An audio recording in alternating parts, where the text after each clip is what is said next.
Brilliance Audio.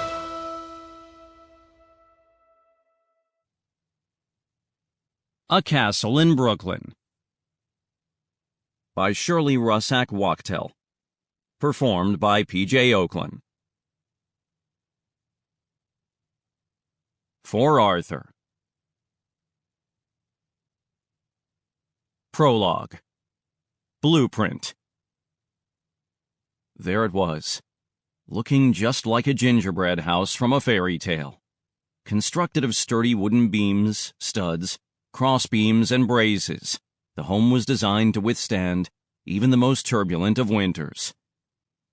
Situated in the heart of Brooklyn, the structure had shingles painted a mint green, windows adorned with stately black shutters, the home's roof pitched the color of brick red. The pleasant cross gable with its exposed half-timbers, stone, and brick detailing all added a note of whimsy to the picture. Over the door, right beneath a green arch, a plain lantern cast a single golden ray of light on nights when the sky was moonless.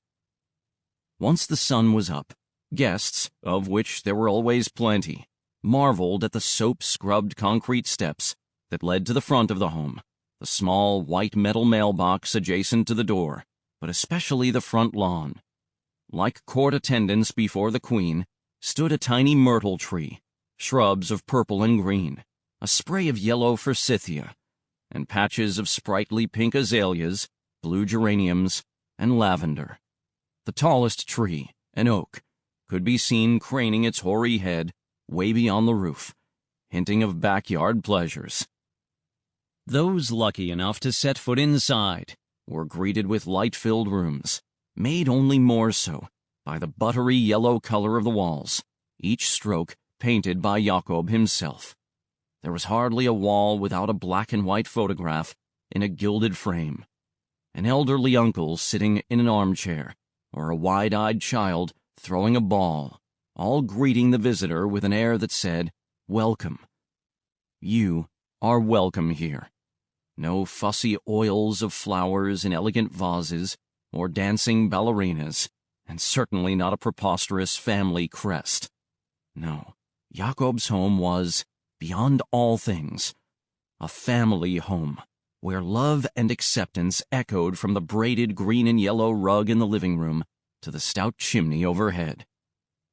The parlor, or, as Americans like to call it, the living room, boasted an upholstered sofa, decorated with blooming red roses scattered throughout, and, of course, a Bakelite tube radio that sat on a small wooden side table with curved legs and dominated the wall between the windows. The kitchen had all of the newest General Electric appliances, naturally, a range, and not an icebox, but a full-standing refrigerator that blasted an icy wind each time Jacob would open the door as he hunted for a leftover drumstick or an extra slice of cake with chocolate frosting.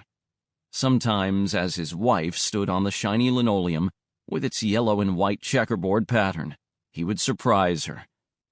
Sneaking up from behind her as she washed the lunch dishes, while gazing out at the children, a boy and a girl, playing in the backyard, he would encircle her waist and plant a soft kiss on her cheek.